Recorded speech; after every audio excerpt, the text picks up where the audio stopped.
Welcome to A Ride on the Outside. MMA is full of people on the inside, but what about the ones that watch from beyond? Welcome to the MMA Outsiders with Tom Albano and Zain Bando on the Empty the Bench Podcast Network.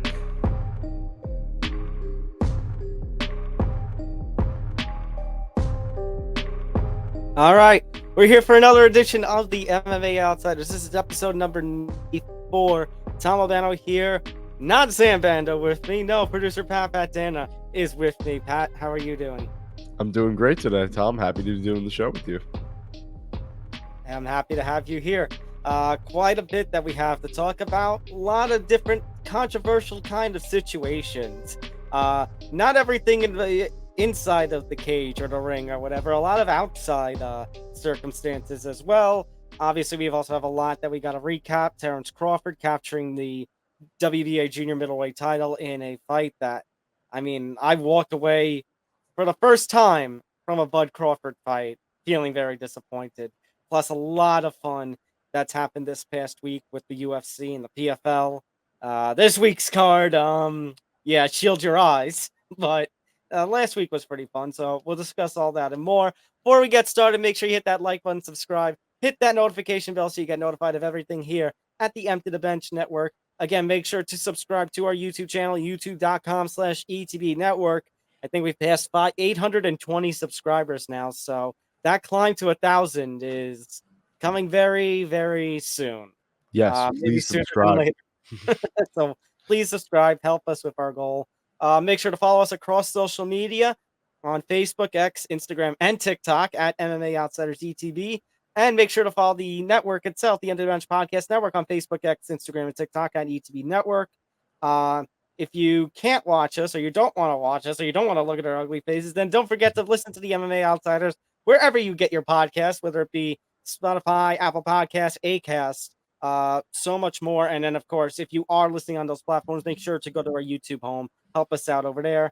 Don't forget to go to etbpodcast.com for more information about the network. Plus, Zain and his contributors just continuing to pump out blog content. You know, the NFL season is coming up very quickly, so a lot of football talk going on over there. So make sure to give the website a little click. And then, of course, we would be remiss if we did not talk about our buddies over at Playback, who are sponsoring not just this show, but the entire network. So the Empty the Bench Podcast Network, the MMA Outsiders, and everything here at the Empty the Bench Podcast Network, is presented by Playback. Watching sports is more fun with others, but we spend too much of our time watching alone. Playback is a virtual space where communities can stream live sports together, with everyone perfectly synced up. Creators can hop on stage, deliver their own play-by-play analysis and commentary, and invite viewers up for Q&A. Playback makes watching sports fully interactive and a social experience. From playing fantasy sports, repping your favorite players and teams, and watching with the commentators and communities you care about. Win or lose, sports are best enjoyed together. Join our community by going to playback.tv/ETB Network to find out more, including our live stream schedule. We have been following the Olympics with the men's basketball team. They've been having all those games. Actually, by the time you are probably listening to this, myself and Dick Morganson have probably wrapped up or finishing up the men's quarterfinal game between the USA and Brazil. As long as they take care of business with that game, we will most likely have the semifinals on Thursday, time to be determined.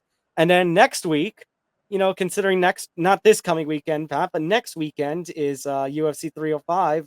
We're going to have to schedule a second edition of Fight Study at some point. I'm looking forward to it.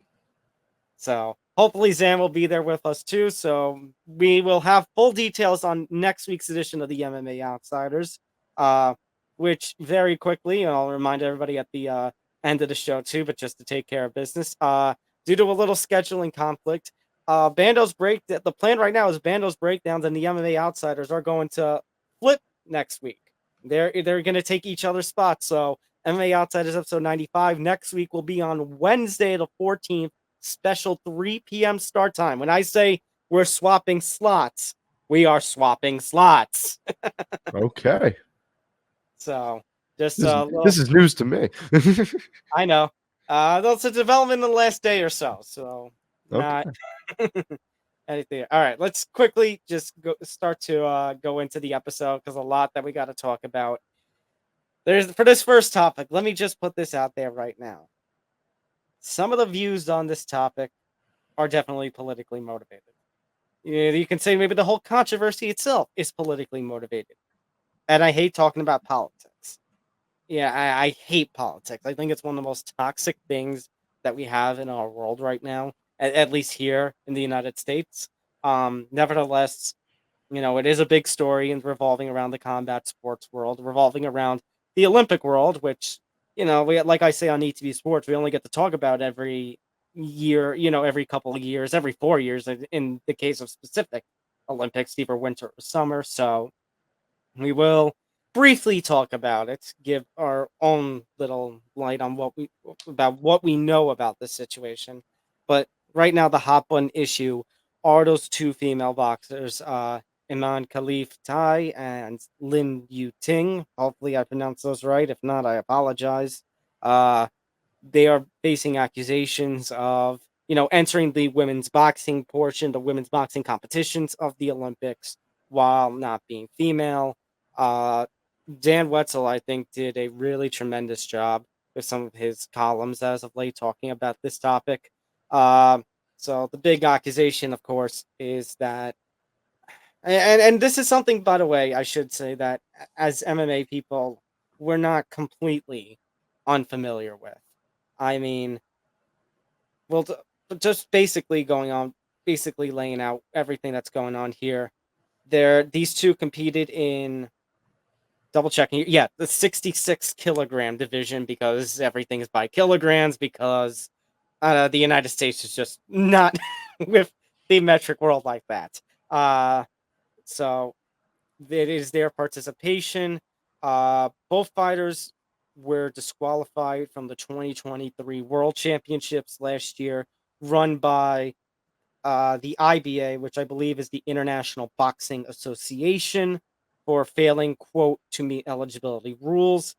Taking it from Wetzel's most recent column that came out the other day, the IOC originally stated on their online Olympic bios that the disqualifications were for elevated testosterone levels, which Adams, trying to find the International Boxing Association IOC spokesman Mark Adams called, quote, fact numerous times Friday, even after they were deleted. Meanwhile, IBA President Umar Kremlev told a Russian news agency that the disqualifications were because, quote, it was proven they have XY chromosomes, not testosterone. And obviously, the whole fire came after Khelif ended up taking out an Italian opponent.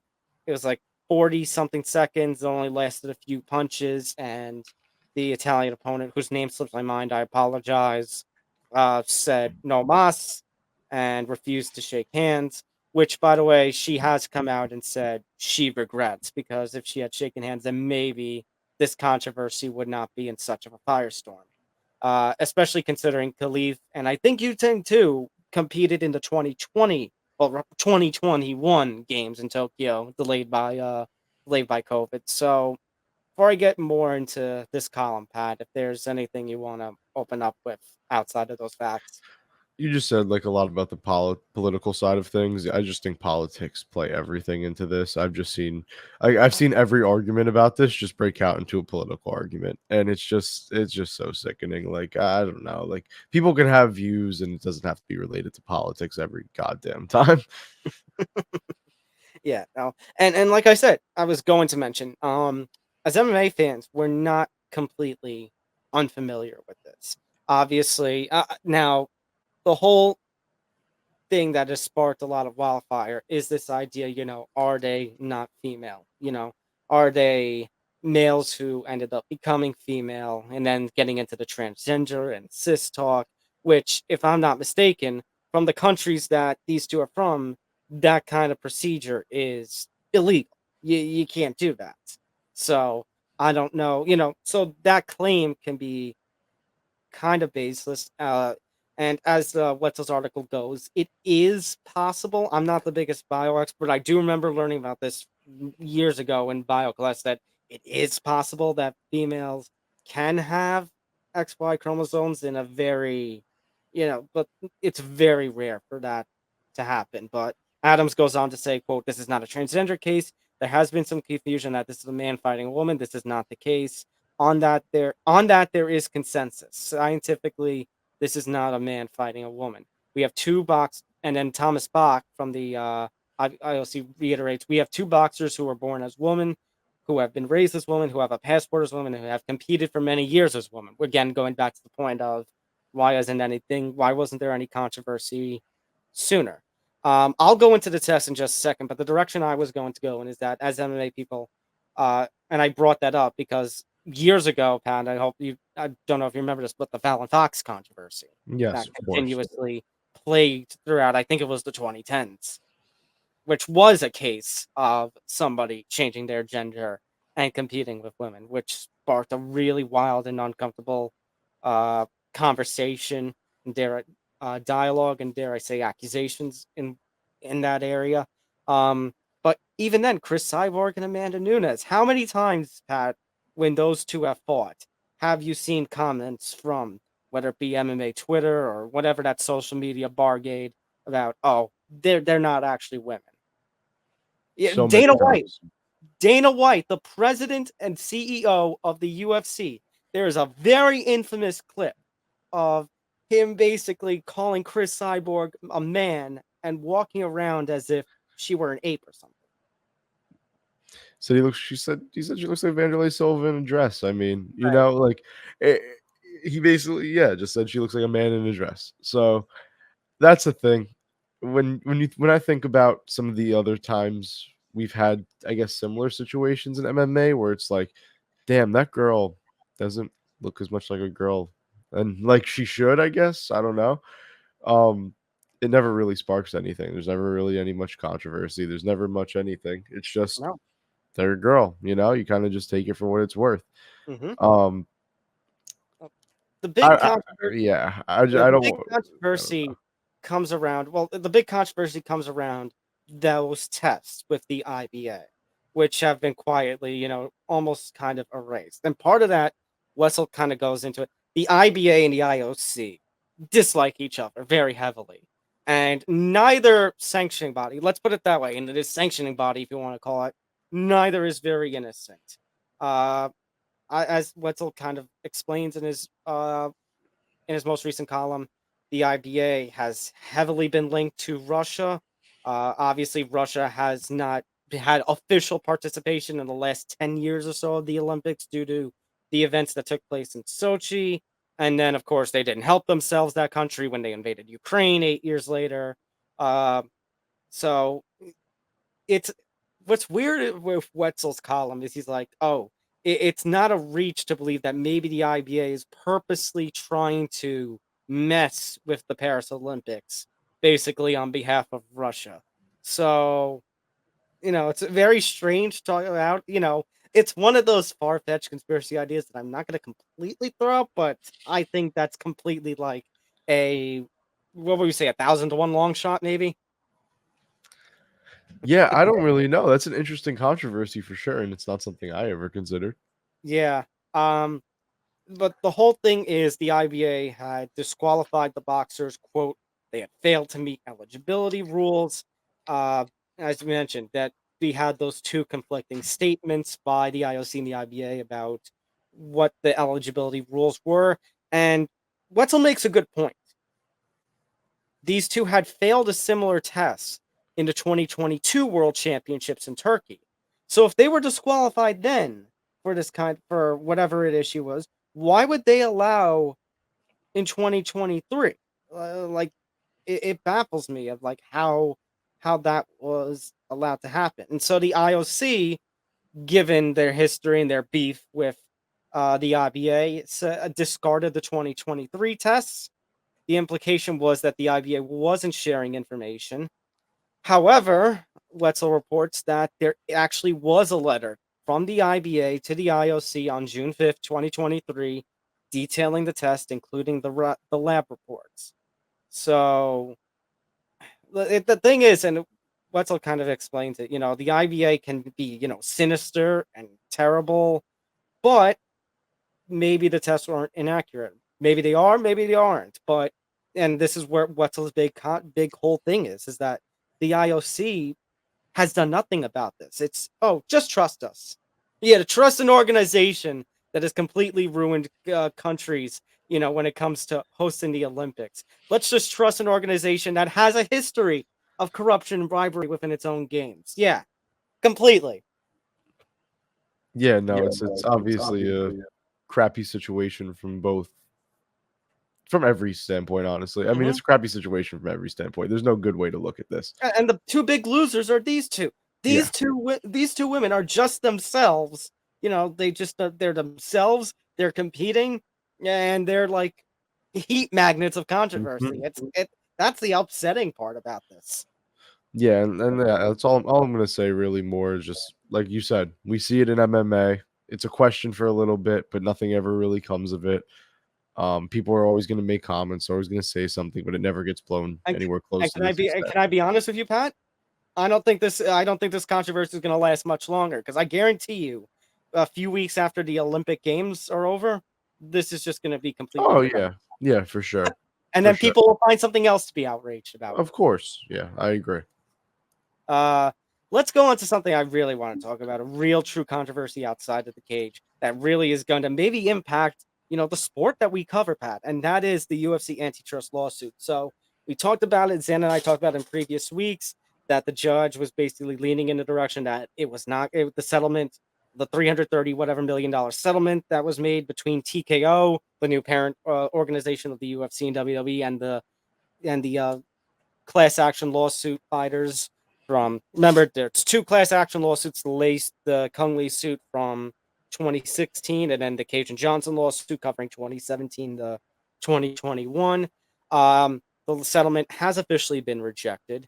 I've been following the likes of Josh Gross and Eric McGracken and John Nash to kind of get all the details about this, basically for both my own reporting for MMA News and for this podcast.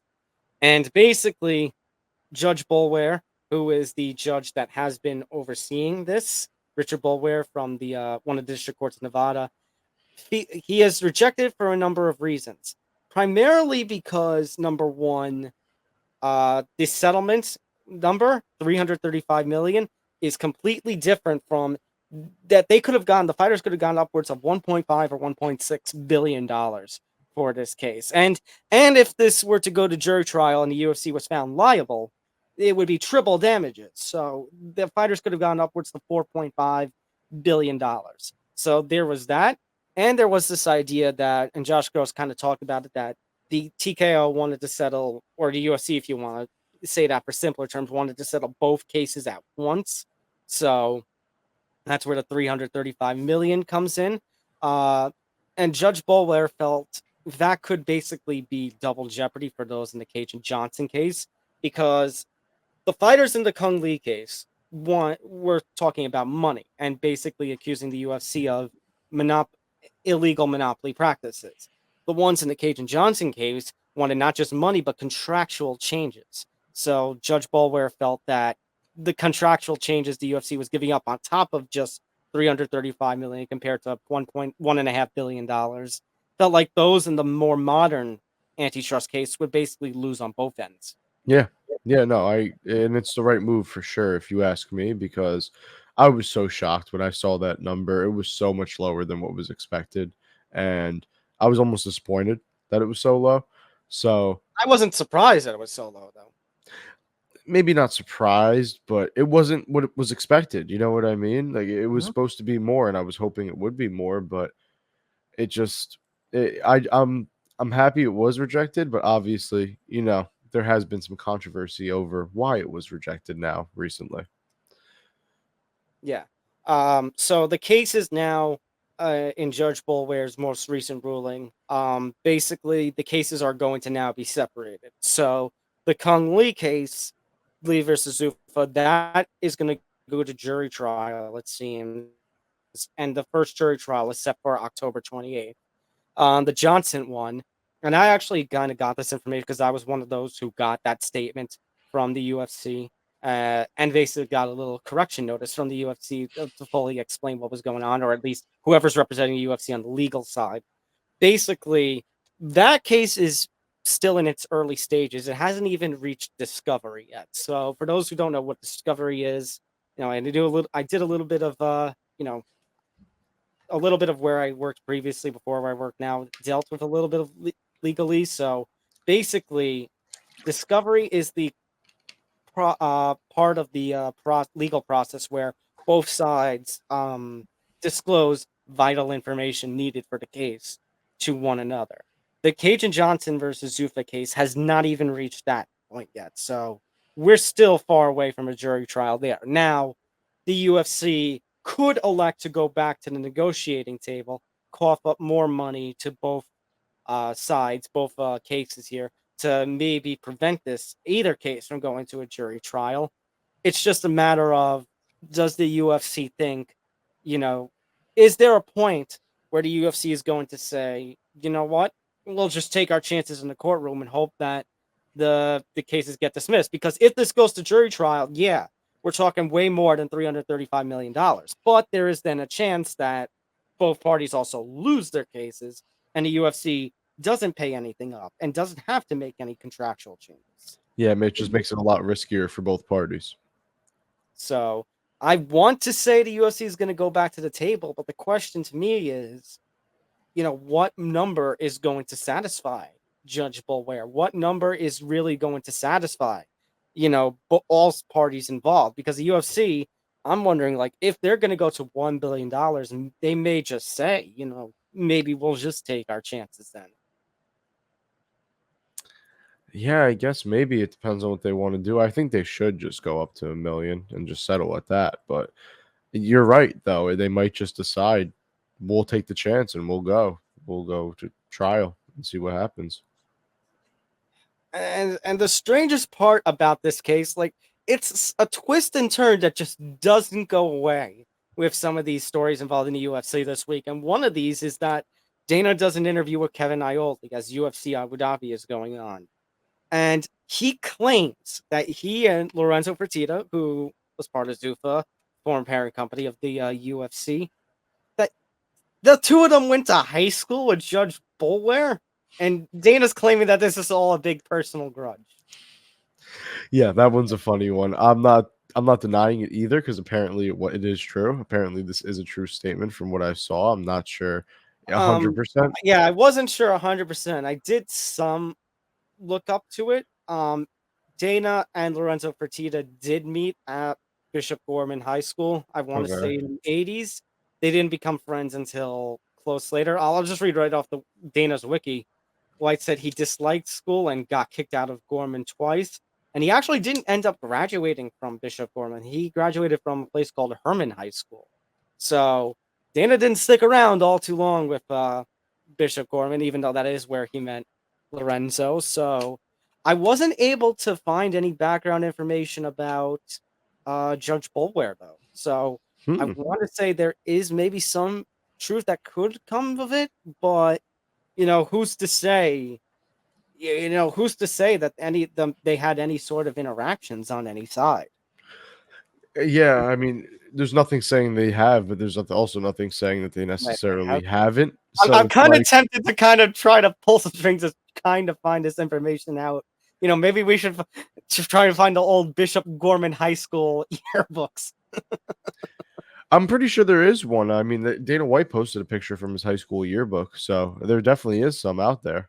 And that would be funny to see what Dana White looks like as a high school freshman. But yeah, so there's all that controversy. This has been a little bit of a contentious point in some regards. I'm not going to go into full details of what. You might kind of know where I'm going with it. Do you think the fact that Judge Boulware went to the same high school as White and Fertitta, do you think that is a conflict of interest? Yeah, I do. If he did for certain, then yeah, I think it probably is a conflict. Even if they had no interactions with one another? How can you prove that? It was high school 30 years ago. Fair point. And I'm just saying, like, there's a very famous it's as simple as like if like let's say they did, like let's say Boulware says, yeah, they bullied me, I don't like them, or no, sorry, let's say Boulware says, no, I don't know them, I never talked to them, and Dana says, no, like we bullied him, we were mean to him, he doesn't like us, he's holding a grudge Okay, on us. but It's just one man's word against another, and that's all they have. okay, funny you say that because he did. White did tell Ioli we never bullied or anything him or anything like that. Okay. So, and that's just the strange part to it all.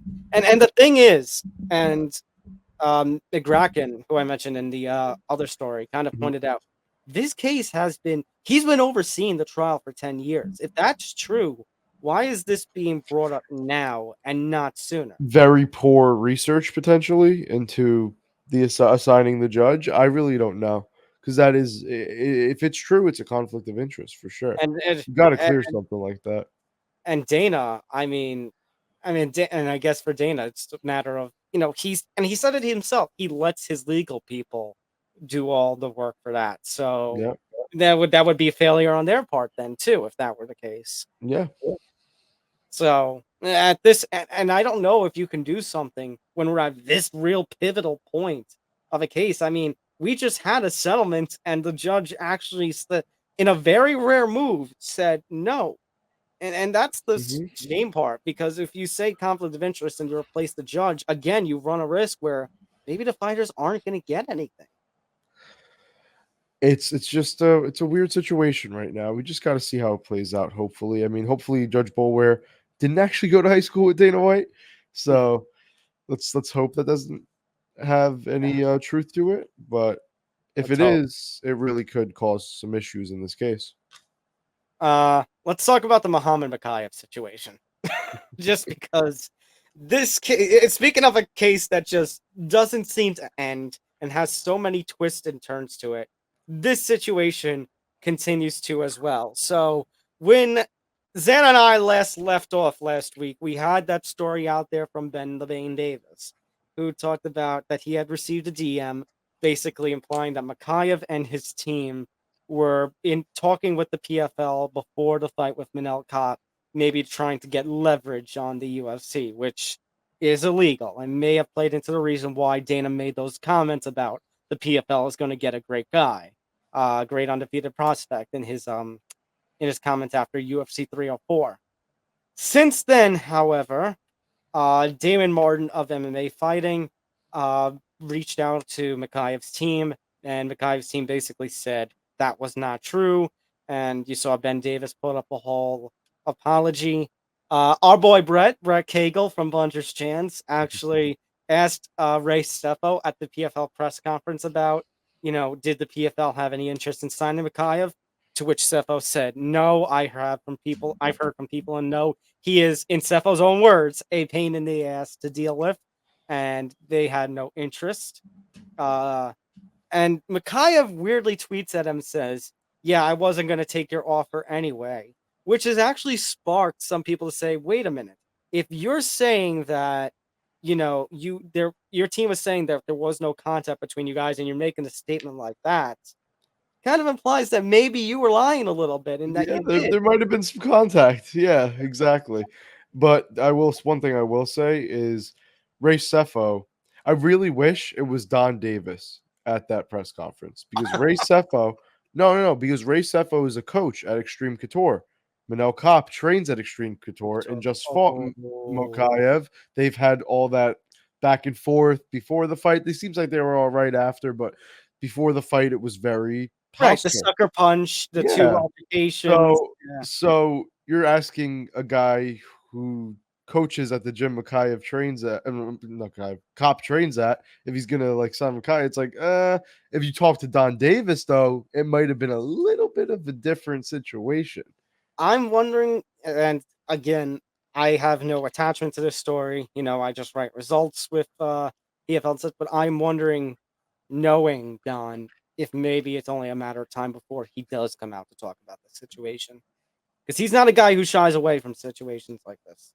No, no, not at all. Um And what's really strange is a few hours after that press conference, the story takes another turn. Drake Riggs, a good buddy of Zan and I's, puts out a tweet saying that Mokaev has had talks with One Championship.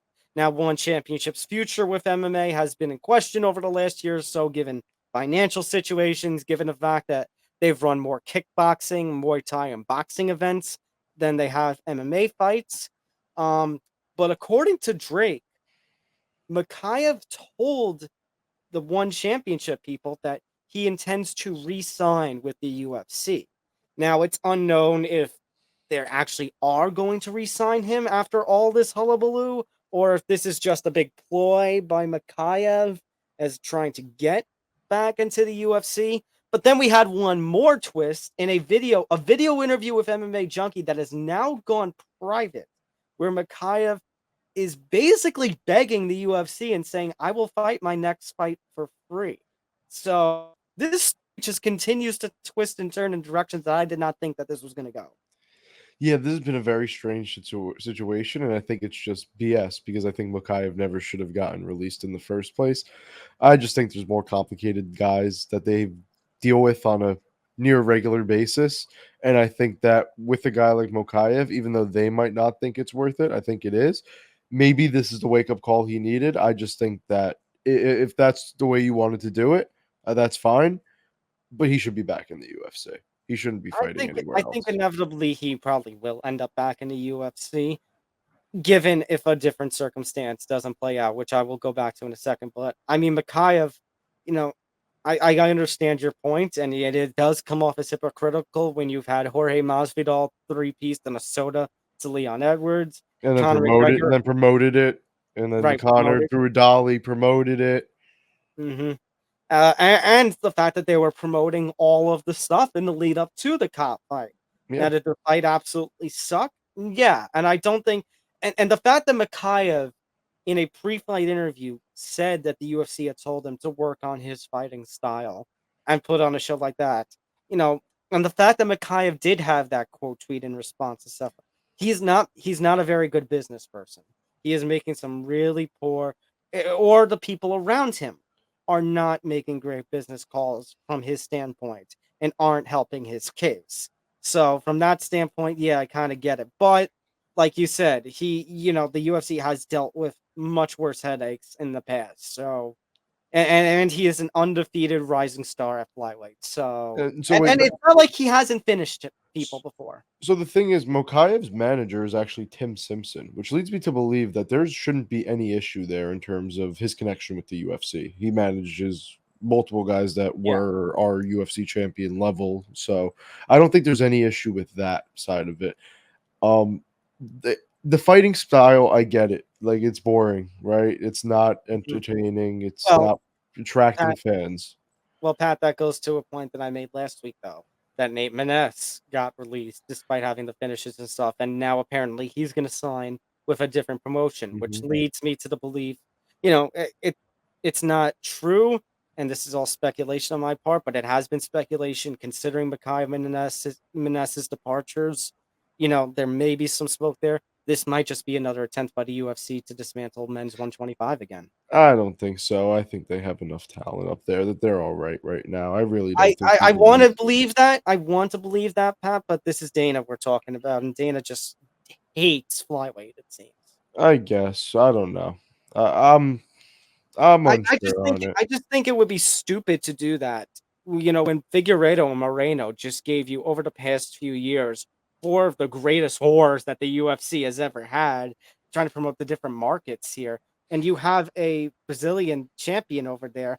Well, Brandon Moreno was a Mexican champion that you were trying to push that market. So, I don't get this. Well, they're also trying to push that Japanese market, and Tyra is right with Tyra. So I don't understand this. Like, you have, all these different markets you want to push between Mexico and Brazil and Japan, and you have the people in that weight class to do it. You have unique talents that are all, entertaining, and then you have Mokaev, who, like we said, he's had finishes before. He has shown that he can be, entertaining before. So I think if they were to cut men's 125 right now, it would be even more stupid than when they tried to cut it after Demetrius Johnson lost the title to Henry Cejudo. Yeah, I agree, and I don't think they are going to try to cut it. I just think that this was weird, specific instances that happened back to back that didn't really have anything to do with each other. But yeah, Mokaev's going to end up back with the UFC at some point. Maybe he I doesn't hope get. so. Maybe he doesn't get a good of a deal as he could have. Had Oh, he definitely not. had none Definitely of this controversy happened. But I mean, that's a little bit on him. And like you not. said, for a 23-year-old fighter, this is going to be the harsh lesson to learn. Yeah, I think they at least, if you really don't want him in the promotion, I think they at least should have given him no title shot and just forced him to fight until he lost. Well, Basically. I mean, look, I wouldn't have given him a title shot off that performance against Cop anyway. Oh no, no, no. I'm not saying that. I'm saying like don't give him a title shot at all and fight him until he loses. Mm. He use the excuse that you're still young, you this, that, or whatever, and make Yeah. him keep fighting the number 4, the number 3, the number 2, the number I'm 1 sure Hunter contender. Campbell would do a very good job of trying to make that But explanation. but seriously, like have him fight the number 4 contender. If he's still boring, have him fight the number 3. And if Mhm. if he's still not finishing fights, then have him fight the number 2. And he's either going to get finished or get at some point here, he's going to get an impressive enough win that people will start to get behind him again, and he could get hyped for a title shot. Very true. Or he's going to lose to one of these top guys if he keeps fighting these top guys. He's not Right. going to go undefeated against every one of these top guys. I doubt it. It's possible, but stylistically, it's just very unlikely. So Very true. So my only question now at this point, Pat, is what do you do with the flyweight title scene? Because here's Pantoja just sitting here waiting. I thought what they were going to do, considering the unstableness of November and December with Jones, Stipe, Aspinall, and the Conor fight, of course, I thought that they were going to have Pantoja co-headline one of those cards, maybe the November card, against somebody like a Tyra. But now they've booked Tyra in a different contenders fight. Albazi, I don't know if he's cleared enough, and I don't know if they would give him a title shot right after he's just recovered from injury. Moreno lost to Royval. Royval's lost to Pantoja before. So twice. So what do you do now? Like, you have a really weird situation. Pantoja did say even before the Usyk fight that he wanted a break, and he took the Usyk fight wanting a break. Yeah. Let him take it. Let him take it. He's been a good he's been a good champion. He's been active. Let him take it. Let him take a year off. Well, that's what I was going to say. They may not be able to book him if Usyk beats Kai Kara France next week.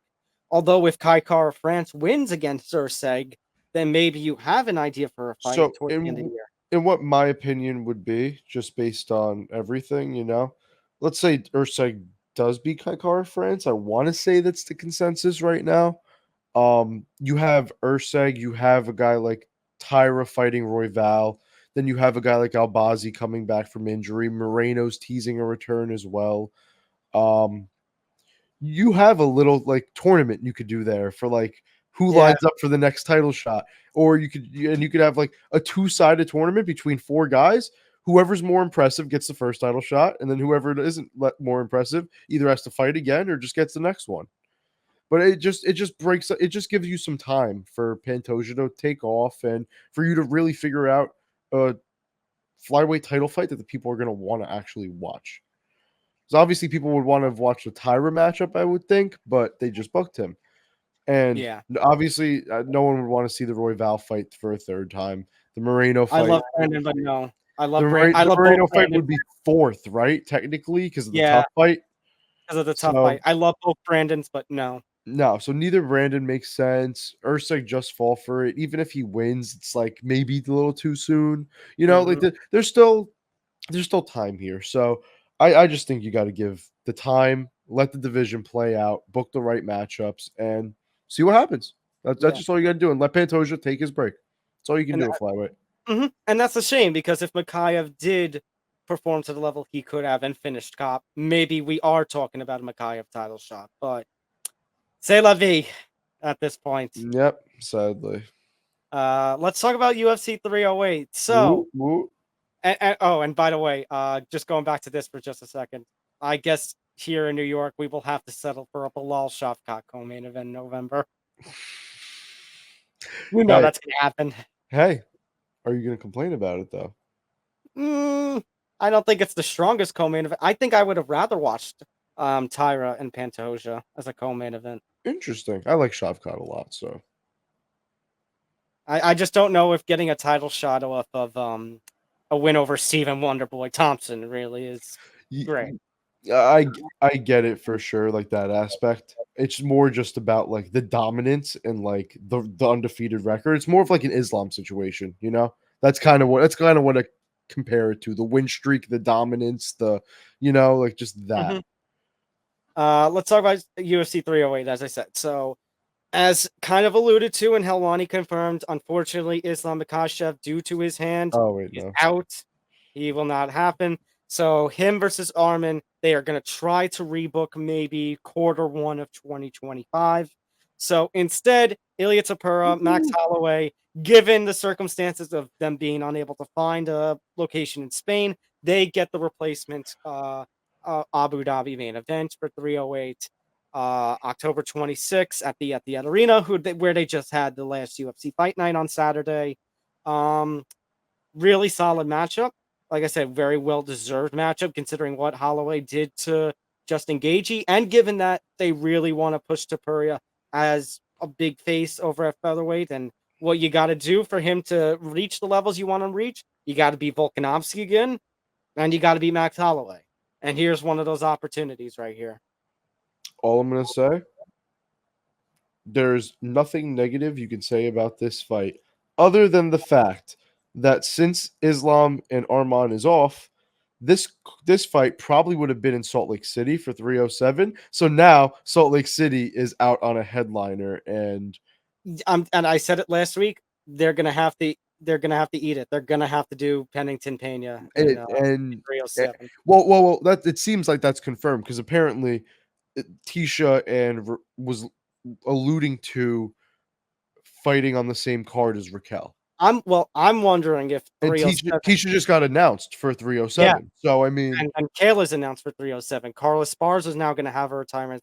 I'm wondering if they're going to turn 307 into a very big women's card. Yeah, which I wouldn't even hate, to be honest. I'm down.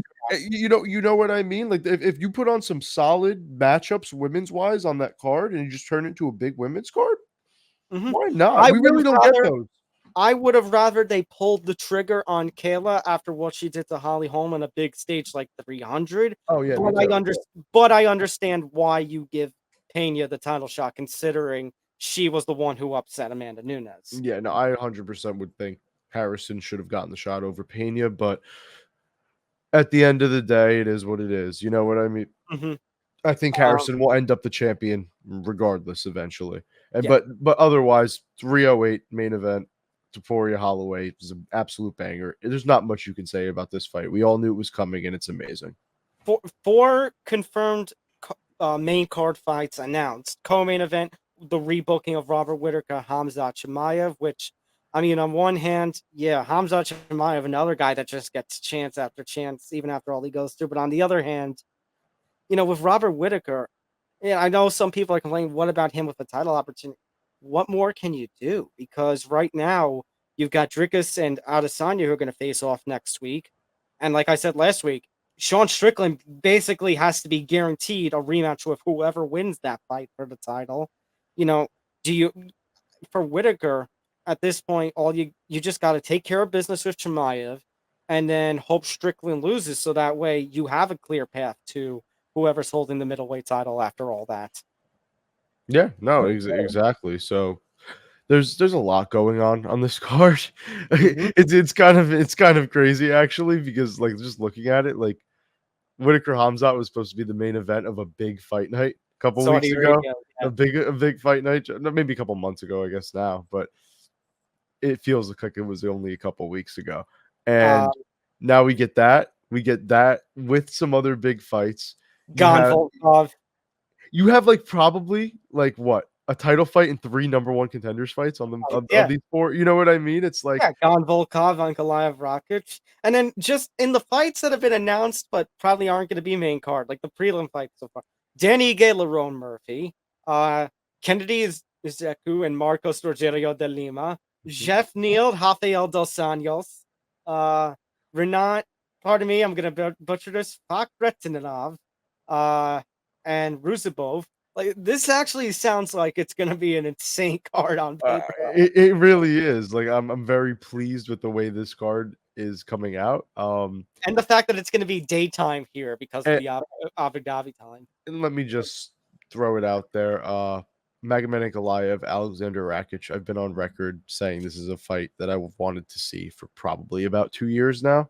The fact that it's happening is amazing. I did think it would be for the title. I did think it would be 5 rounds. So that kind of does hurt me a little bit. But I mean, come on. Like this is the fight at light heavyweight, in my opinion. Obviously, you have Alex Pereira coming into the mix, but before Alex Pereira was in the mix at light heavyweight, this was the fight, in my opinion, between the two, like, I want to say most well-rounded, most skilled fighters in the weight class, in my opinion.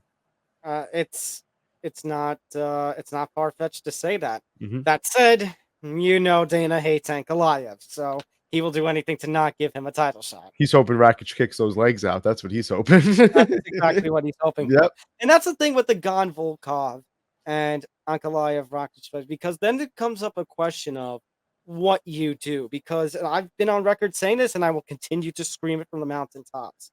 I feel like you have to book Alex Pereira as a co-main for 310, because at this point you just can't trust Conor McGregor.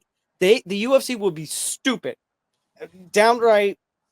I'd say, I'm trying to think of a word that would be worse than stupid, but let's put it downright stupid to book Conor McGregor, Michael Chandler by themselves as one of those, we can boost the card, without anything. And after what happened with 303, I'm sorry, you can't. No, I agree. They would have to, maybe not an Alex Pereira level fight, but they'd have to do something big for sure.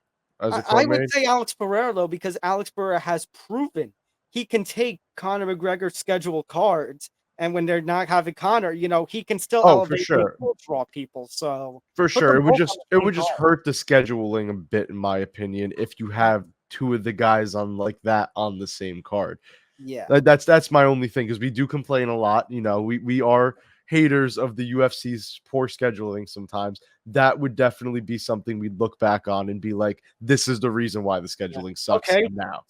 So then, can I throw another idea out there? Please, go on. Okay.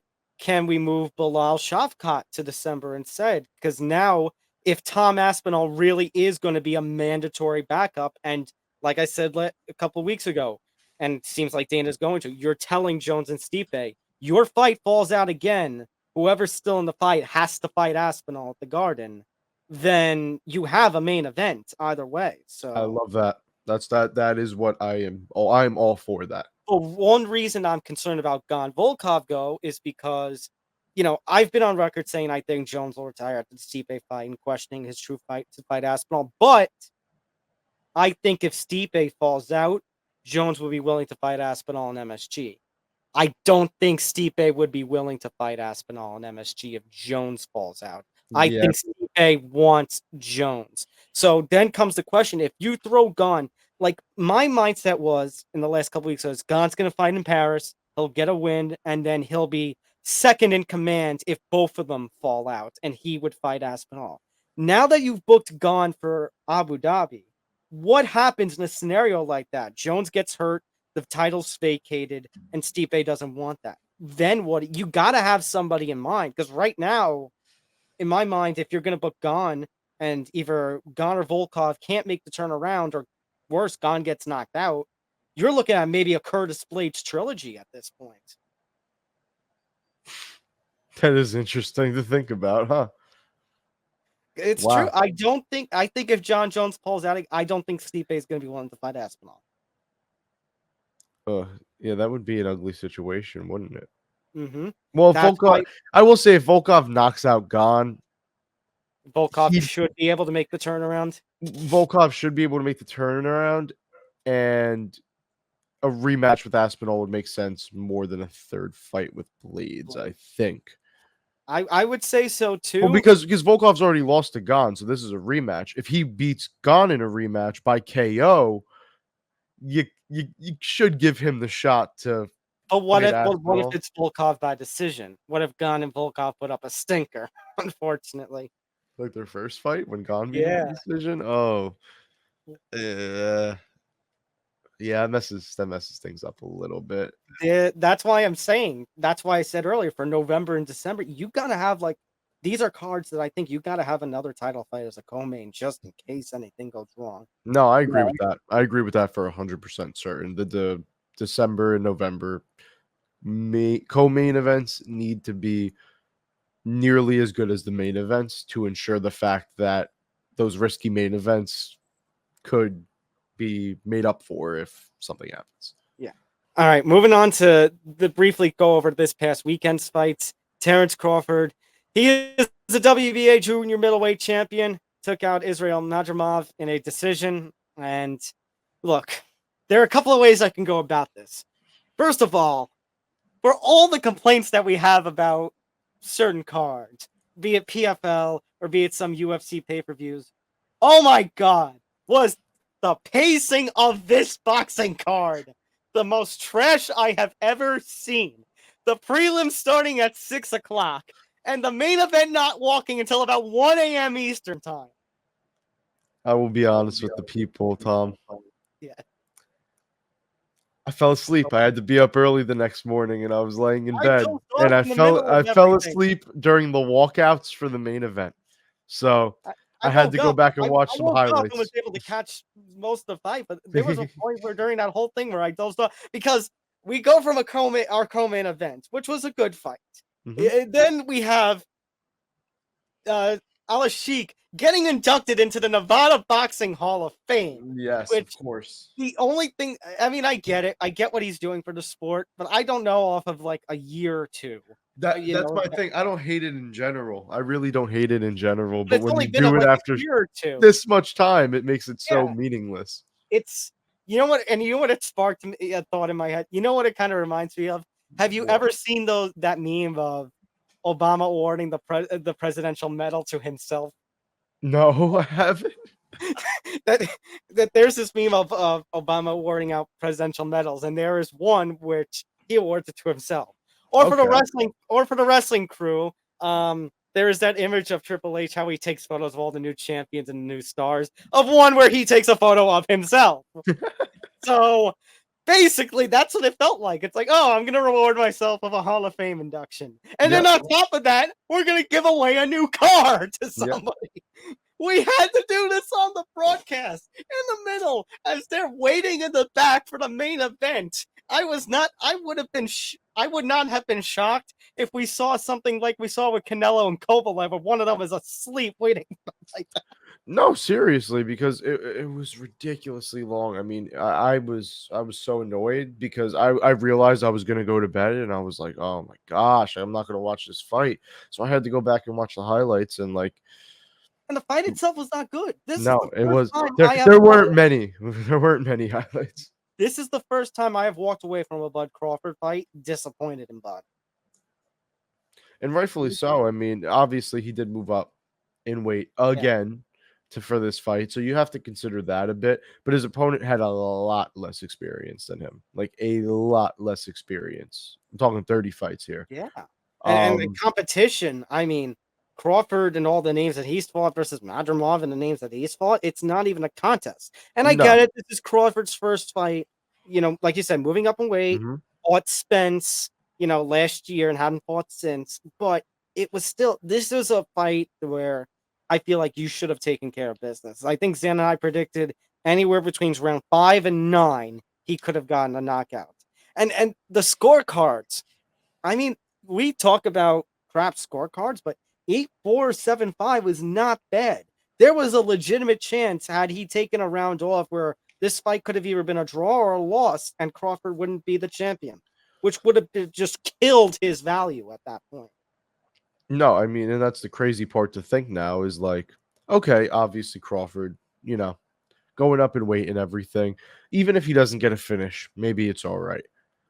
But a close decision in a very boring fight is not what you wanted to see here, especially when, like you say, like he's been calling out Canelo, he's been pushing for that big fight. It's like pushing it. And the thing is, if you struggled going up one weight class, going from 147, I think, to 154, how are you going to handle Canelo at 168? He's not. He's He's not. not. And I get Canelo's at an advanced age and such, and I have been on record saying that Canelo's taken a step back. But I mean, if Crawford came out the way in a fight with Canelo that he did against Spence, yeah, Crawford could win that. But if he comes out struggling a bit with the extra weight like he did against Madrimov against Canelo, Canelo could easily decision him. Yeah, yeah, for sure. This was, again, I get the circumstances. Like I said, first fight in a year, new weight class, but this was just not good. This made me wish that he was back at welterweight fighting the names in that stacked weight class, because this was a bad fight. Yeah. I think Yeah. of the 3 cards, the Abu Dhabi card for UFC, the Nashville card for PFL, and this was the worst by far. Yeah, I can't disagree. I can't disagree. Speaking of the UFC in Abu Dhabi, Umar Nurmagomedov in the main event, besting out Corey Sandhagen. As you in your words, Pat, before we started recording, beating Corey Sandhagen at his own game, you would think that this would be a striker grappler kind of matchup, and in some ways it was. You did see Umar take him down, crucifixed him at one time, nearly got a choke in another time, but that was only complemented by the fact that Umar brought it to Sandhagen when Sandhagen was bringing it to him. Umar was, I think, landing the better combinations and such. So the fact that it's just showing that Umar Nurmagomedov is becoming a more well-rounded, all-around fighter than I think some of his family members and fellow proteges have been. He is becoming really, really good at this weight class. And, you know, if I'm Sean O'Malley and I'm Marab or even Figgy, because Figgy had a good performance too against Cheeto that puts him in the title scene, I'm looking at what Umar's doing, and I better be ready whenever I fight Umar for either of those 3. I mean, simply put, he's like Islam, right? But with better kicking, right? I'd say the hands are pretty similar. I think Better kicking, similar wrestling, right? I'll go one step further, Pat. I think he's got Khabib's wrestling, Islam's hands, and much better feet than either of the 2 of them. He is becoming an all-around package. Exactly. I agree with the feet too. Yeah, he has better footwork, I'd say, probably. So that's the thing. Like, you just consider it all, and I'm like, huh. Yeah, this guy should probably be a champion. Yeah. I think whoever wins that, Sean O'Malley, Marab.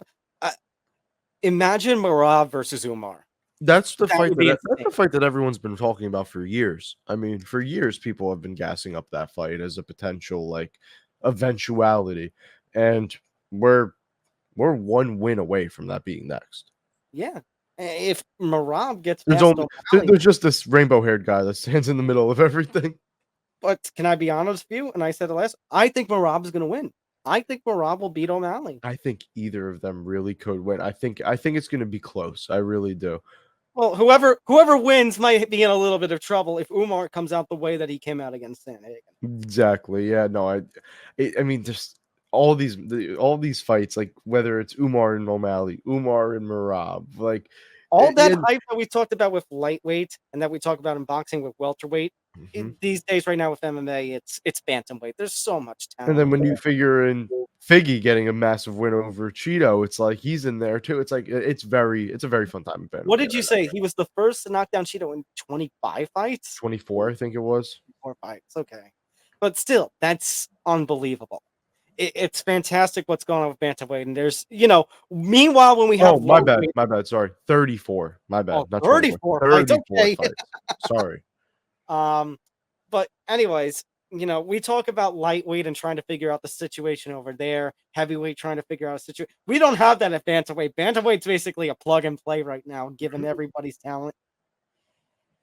Yeah, no, it really is just go as you please. And then you got like matchups like Kyler Phillips and Rob Font getting announced. Like it's a great time at bantamweight, and Umar Nurmagomedov is the real deal. Like, if you didn't think so before, he proved he is now. Beat Sandhagen at his own game. Looked decent in the wrestling. Obviously, had Sandhagen defended very well, but it seemed like at the last 30 seconds of the round, he was getting a takedown every time. And Umar's going to be really, really dangerous for years to come. It's simple as that. Yep. Going over to PFL with Nashville. So we have our first 2 title fights. we've got Denis Goltsov taking care of business against Tim Johnson. And then you got Oleg Popov taking care of, business in the dominant fashion. Maybe not the most popular fight and stuff, but the dominant wrestling fashion that he has. So Goltsov and Popov in the heavyweight championship main event. Not main event, but the heavyweight championship tournament final that's going to take place in the fall. I don't have any information on that, but I'm gonna just take the assumption it's probably gonna be Black Friday again. So Goltsov and Popov, I think this is a good matchup. Goltsov has been a consistent, the running gag that they've been talking about. Def, Taxes, and Denis Goltsov in the PFL playoffs. But Denis Goltsov continues to fall short, and he's in the championship a second year in a row, and I think Popov might give him a lot of trouble when it comes to the grappling game. I think even with Goltsov's wrestling, I think Popov is just much better there. Well, I mean, Popov is on the current longest heavyweight win streak in MMA. In MMA, I mean, it is pretty legit if you ask me. I mean, what is it now? 17 wins in a row he has? I think so. And it's wrestling, and it's this pressure always. Don't get me wrong. His last 3 or so fights, since he got into the PFL, not exciting. I'll be honest, not exciting. But how much more dominant could you be? I mean, really, it's just straight dominance from him every time he steps in the cage. And Goltsov is a guy who, for how many years now, has been in these playoffs, in the PFL championships, right there, winning a championship. Bridesmaid, never the bride. It's a very fun matchup at heavyweight. I don't know if the fight is necessarily going to be like the most barn burner thing like you've ever seen, but I do really like the matchup in terms of the skills these guys present each other and the challenges they'll face. And then, of course, in the co-main event of PFL Nashville, Dakota Dacheva, her first real test, taking on Jenna Bishop. Flying colors. Completely, they looked a little scary at first, but lands the knee and just completely takes Bishop out. And then Taylor Santos in the opening of the main card for PFL Nashville against Liz Carmouche, who fortunately was coming off of a weight miss. Doesn't seem like a good look considering you are a champion, but there apparently were things going on with her body. And so Santos ends up winning that fight. Pretty clear decision to the point where, it was close fight. It could have fallen either way, but Santos either way would have moved on because Carmouche, because of the weight miss, needed to dominate the fight. She didn't. And actually, she ended up losing even without the 1 point deduction from the PFL standpoint. Even on the official commission scorecard, she lost. So Santos, I think this was also a big test for Taylor Santos, considering, she had the title shot against Valentina in the UFC. Controversially, maybe should have won the fight. I still scored that fight in favor of Santos. Had the close fight with Blanchfield. Right. She takes on then Carmouche, who is the Bellator flyweight champion, and now she ends up beating her. Obviously, it was in PFL, so not for the Bellator championship, but now she has a win over a former champion. And now she gets to take on Dakota, who's trying to become the first to win a PFL Europe title and then a PFL World title. So Taylor has shown she can compete with the best in the weight class. And for Liz Carmouche, I hope the best for her. I hope this weight miss was just a one-time thing. And, I know she's in the twilight of her career. I hope, we get to have at least a couple more great performances from Carmouche before she chooses to hang it up. Maybe put a Bellator title defense in there now that the season's over for her, for PFL. Yeah, no, for Carmouche, it's either, in my opinion, one more and then retire, defend your belt one last time right off into the sunset, or honestly just retire now. You don't have much left to prove. You are one of the best women fighters of all time. So I'm not saying anything about proving it. I'm just wanting to watch her. Oh, no, for sure. I'm not saying that. I'm just she would be more entertaining to watch again for sure. It's just it depends on if she has the will to do it. That's really what it just comes down to. Okay, but on to this fight now. What do you think for Dakota? Because I think Liz Carmouche could have posed the better challenge, to Dakota. I probably would have picked Carmouche more than Dakota if those two were fighting out. But Taylor, I actually think Dakota has a fighting shot here, and I think this is going to be a fun striking battle between these two. It would have been very interesting. I'm not really sure which matchup would have made me think Dakota would have a better chance of losing. They both are pretty close, but Tyla's a great matchup in her own right. Like Tyla really is a dangerous striker. She's a dangerous grappler. She proved in her last fight against Liz that she probably is still a top 5 flyweight in the world, maybe top 5, probably top 10, right? Top 10 at least. And if Dakota can beat her, I mean, that means everything. You know, that means the world for her because Tyla is as legit as it comes. She really is. So I see Tyla presenting a lot of problems for Dakota, especially on the ground. But so did Jenna Bishop, and Dakota was able to get up and push through those. This fight's incredible. Simple as that. This fight's incredible. It should be the main event. And I hope it is. And I can't wait to watch it really because it's especially because if Dakota wins, then her star power just cannot be denied, and her skill set can't be denied, and she can take the place of, the female star for PFL that Khelif was. Mm-hmm. So it's a perfect fill. And then, all right, I don't want to talk about this fight. But to end the episode, I guess we have to. Marcin Tybura, Sergey Spivak. Pat, I know I meme every time. Apex. And I know that some of these cards, where we're like, oh, God. And then July 20th, that was half decent. Some of these cards end up being half decent when we least expect it. But this card, I don't know, man. I really don't know. I'm gonna challenge you, Tom. I'm going to challenge you to find a card more Apex than this. August 24th? Seriously. Both of the Apex cards this month are... Yep. Rough shape. I mean, the main card here is just not what you want to watch at all. And the main event... The main event could be worse, I guess. There could be worse fights. Worse, but I mean, Damon Jackson versus Mariscal as the co-main event. Yana Santos, Chelsea Chandler. How is Cal Rosa Panikianzet? Like, I get they're lower ranked, but they're more recognizable to me than most of the guys on the main card right now. I guess they're not more recognizable to most casual fans, but to be fair, I don't think most casual fans are tuning into this card. No, absolutely not. So I don't get it. This fight here, I mean, I'll say right now for the record, Zain has Tybura going over. I don't know. Are you going to be in complete agreement? I mean, Tybura, he's had quite the wins as of late. Well, I mean, he beat Spivak in their first fight, so yeah, I do lean there. He's had some good wins as of late. He has the win over Spivak already. They're very similar in style.